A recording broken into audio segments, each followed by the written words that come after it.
Shalom, Bapak Ibu Saudara yang terkasih dalam Tuhan. Pagi hari yang indah ini kita bersyukur boleh memuji, menyembah, memuliakan Tuhan. Dan kita akan membaca, merenungkan sebagian daripada firman Allah. Pembacaan kita dari 1 Petrus pasal 1. Ya, 1 Petrus pasal 1 mulai dari ayat yang ke-13. Dan kita melihat bagaimana hidup kita diubahkan oleh Tuhan, dan kita boleh layak di hadapan Allah, di hadapan Tuhan yang kudus, oleh karena Yesus Kristus Tuhan kita.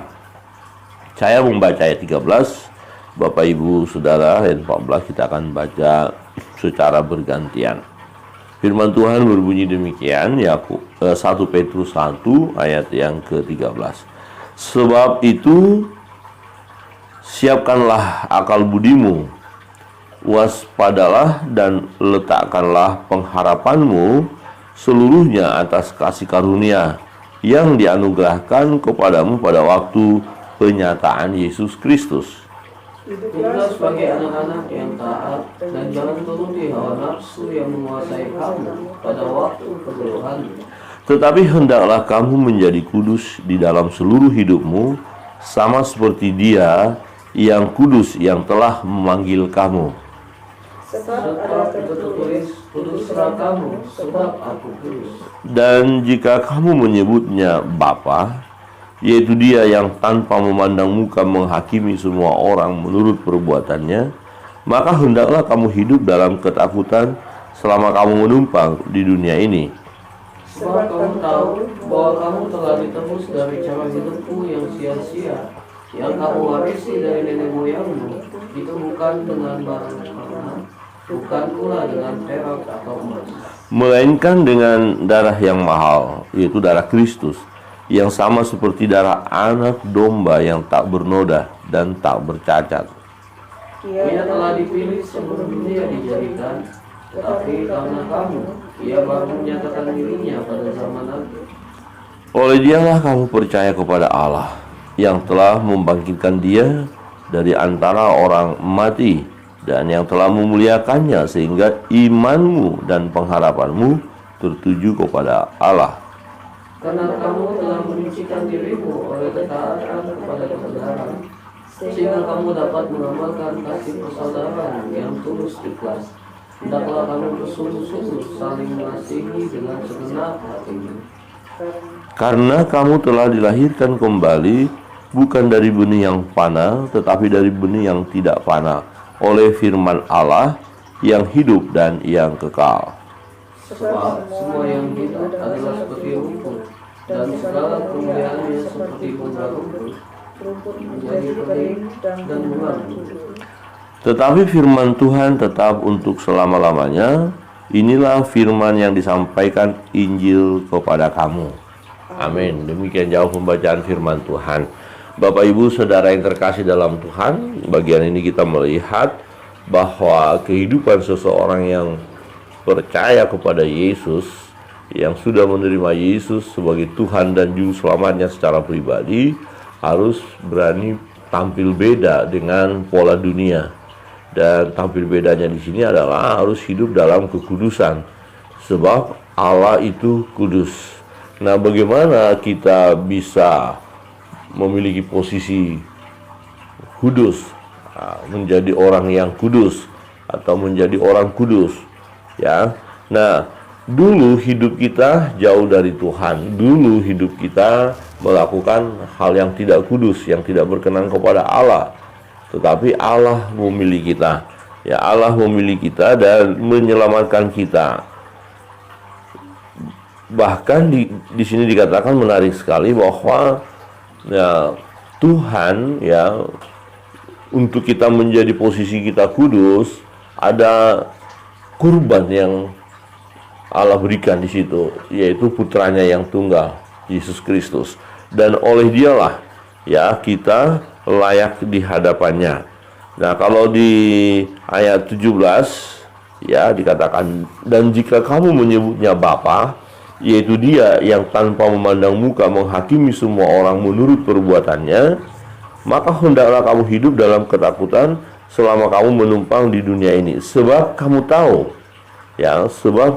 bahwa kamu telah ditebus dari cara hidupmu yang sia-sia yang kamu warisi dari nenek moyangmu itu, bukan dengan barang yang fana, bukan pula dengan perak atau emas, melainkan dengan darah yang mahal.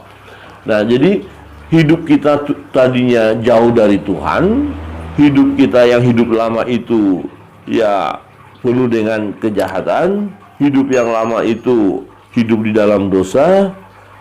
Tetapi karena kita sudah ditebus ya melalui pengorbanan Yesus Kristus, melalui darah yang mahal itu, maka kita harus hidup dalam kekudusan. Nah, darah Yesuslah yang membasuh segala dosa kita. Darah Yesus itulah yang membuat kita memposisikan diri kita menjadi orang kudus, yaitu kita yang sudah percaya kepada Dia. Jadi kita yang percaya kepada Dia, dengan kata lain kita dilahirkan kembali menjadi ciptaan baru, ya kita menjadi pribadi-pribadi yang kudus. Nah, karena kita pribadi-pribadi yang kudus, berarti hidup kita pun haruslah hidup dalam kekudusan, ya taat kepada Tuhan. Dikatakan ayat 14, hiduplah sebagai anak-anak yang taat, dan jangan turuti hawa nafsu yang menguasai kamu pada waktu kebodohanmu. Kebodohanmu di mana? Ketika kita sebelum datang kepada Tuhan, sebelum percaya kepada Tuhan, itu kehidupan kita yang bodoh. Kenapa? Karena kita melakukan perbuatan-perbuatan yang tidak berkenan kepada Allah. Kita lakukan hal yang jahat, ya. Kita penuh dengan dosa. Kita dikuasai oleh hawa nafsu, ya, kedagingan kita yang menguasainya. Nah, karena kita sudah dilahirkan kembali, kita sudah ditebus dari hidup yang sia-sia itu, kita sudah dibasuh oleh darah Yesus. Nah, maka kita harus hidup dalam ketaatan, dalam kekudusan. Nah, dikatakan tetapi ayat 15, hendaklah kamu menjadi kudus di dalam seluruh hidupmu, ya, sama seperti Dia yang kudus yang telah memanggil kamu. Hendaklah kamu menjadi kudus di dalam seluruh hidupmu. Wah, ini nggak gampang ya. Wow, gimana dalam seluruh hidup kita? Apakah kita mampu? Ya, kalau perbuatan kita ya yang mau membuat kita hidup kudus dalam seluruh hidup kita, kita tidak mampu kalau kita mengandalkan tubuh kita atau secara jasmani. Jadi tidak ada seorang manusia yang punya kekuatan di dalam dirinya untuk membuat dia menjadi kudus atau hidup terus kudus, mempertahankan hidup kudus, ya, dengan mengandalkan kekuatan diri sendiri, sehingga dia mau berkata, oh saya mau menyelesaikan dosa saya menghadapi dosa itu dengan kekuatan saya. Tidak bisa, kita lemah. Tetapi oleh darah Yesus yang sudah menguduskan kita, disitulah posisi kita menjadi orang yang kudus. Ya, di situ kita diciptakan kembali, dilahirkan kembali, ciptaan baru. Nah, pada saat kita sudah menjadi ciptaan baru, tetap ini ada perjuangan kita. Nah, tetapi ingat, ada Roh Kudus, Roh Allah yang berdiam di dalam kita, yang menolong kita. Amin. Ada Roh Tuhan yang menolong kita. Jadi, apakah kita mampu menjadi kudus, ya, hidup kudus di dalam seluruh hidup kita? Bisa, karena Roh Kudus akan menolong. Persoalannya, adakah kita peka kepada suara Roh Kudus? Apakah kita mau taat pada firman? Di ayat 16 berkata, sebab ada tertulis, kuduslah kamu, sebab aku kudus. Karena Allah kita kudus dan kita hidup di hadapannya, maka kita harus kudus.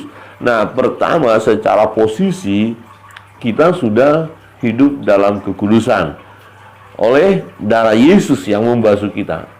Jadi kudus itu bersih, katakan begitu, dikuduskan, ya, oleh karena apa? Oleh karena darah Yesus. Jadi kita sudah ditebus, hidup kita yang lama yang sia-sia itu ditebus bukan dengan barang emas perak, tetapi dengan darah yang mahal. Nah, darah perjanjian dikatakan, ya. Jadi oleh karena darah itulah kita sudah menjadi kudus. Tetapi ada namanya kekudusan progresif. Nah, terus menerus harus kita menjaga hidup kita. Nah, waktu kita masih di zaman kebodohan ya, yaitu waktu kita belum datang kepada Tuhan, kita terikat dengan perbuatan-perbuatan daging kita, dikuasai kedagingan. Maka Rasul Paulus pernah berkata begini, matikanlah segala keinginan kedagingan itu. Ya, keinginan daging yang dimaksud di sini adalah ya keinginan daging yang mau membawa kita jauh daripada Tuhan, ya perbuatan-perbuatan dosa gitu ya. Ya, jadi matikan. Wah, ini tadi saya hidup di dalam dosa. Misalnya apa? Perzinahan. Roh perzinahan menguasai saya, tapi setelah percaya Yesus enggak, putuskan roh perzinahan itu, hidup dalam kekudusan, tidak lagi dalam perzinahan. Saya hidup suka melakukan mencuri, pembohong, fitnah, ya, perampok, ya, itu ya, macam-macam, mabuk, pesta pora. Nah, itu semua lepaskan, tanggalkan, matikan. Jangan kita tetap melekat dengan perbuatan-perbuatan itu, kemudian kita berkata, oh saya ini orang yang sudah dikuduskan. Tidak, kita belum kudus.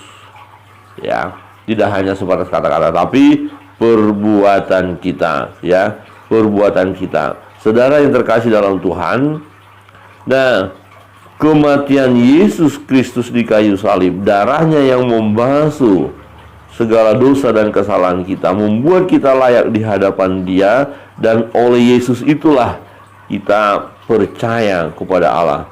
Di ayat 21 berkata begini, oleh dialah kamu percaya kepada Allah, yang telah membangkitkan Dia dari antara orang mati, dan yang telah memuliakannya, sehingga imanmu dan pengharapanmu tertuju kepada Allah. Jadi iman kita, pengharapan kita tertuju kepada Allah oleh karena Yesus.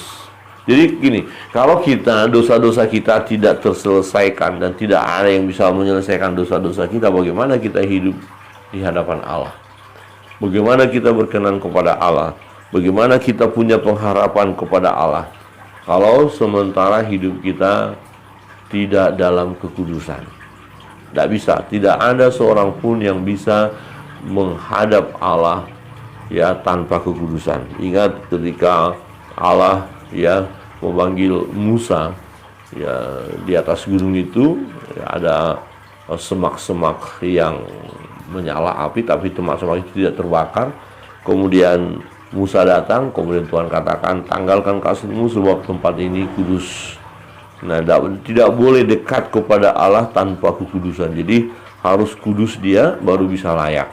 Nah, jadi kita ini sudah kudus secara posisi. Setiap orang yang percaya kepada Yesus, ya, menerima Yesus sebagai Tuhan dan Juru Selamatnya secara pribadi, secara posisi dia sudah menjadi orang kudus. Amin. Saudara saya, kita sekalian orang kudus loh, orang kudus. Nah, kita layak di hadapan Allah. Jangan ada merasa, wah saya ini kayaknya nggak layak di hadapan Allah ya. Tidak. Darah Yesus itu sempurna membasuh segala dosa kita dan kita layak. Nah, kemudian dalam perjalanan hidup kita harus lakukan perbuatan-perbuatan yang baik dan benar yang menyenangkan hati Allah. Nah, perbuatan-perbuatan itu menunjukkan bahwa kita adalah orang kudus. Tidak mungkin kita berkata, oh saya orang kudus, tapi kelakuannya, hidupnya seperti yang lama, hidup dalam kegelapan. Mana? Orang akan bertanya, benarkah orang ini orang kudus? Ya, tetapi ketika orang lain melihat hidup kita ada perubahan, tadinya hidup dalam kegelapan, ya semua kita lakukan hal yang jahat. Kemudian setelah kita berjumpa Yesus, setelah kita bertobat, setelah ya dosa-dosa kita dibasuh oleh darah itu, darah yang mahal itu, kemudian terjadilah perubahan dalam hidup kita. Ya, yang kita lakukan yang sesuai dengan firman Allah, penuh kasih, kita menghormati orang lain, ya, berhenti melakukan dosa-dosa tadi, perjudian, ya, pencurian, pesta pora, mabuk, semua kita tinggalkan. Ya, yang kita lakukan adalah perbuatan-perbuatan yang menyenangkan hati Allah. Perbuatan yang menyenangkan hati Allah itu adalah perbuatan yang kudus. Jadi kita layak di hadapan Allah yang kudus karena kita sudah dikuduskan dan melakukan hal yang kudus di hadapannya tiap-tiap hari. Kiranya kebenaran firman Tuhan menolong kita terus pertahankan hidup kudus, dan percayalah kita mampu melakukannya karena ada Roh Kudus yang menolong kita hari lepas hari. Tuhan Yesus memberkati kita. Kita naikkan doa-doa kita di hadapan Allah dan kita nyanyikan satu pujian.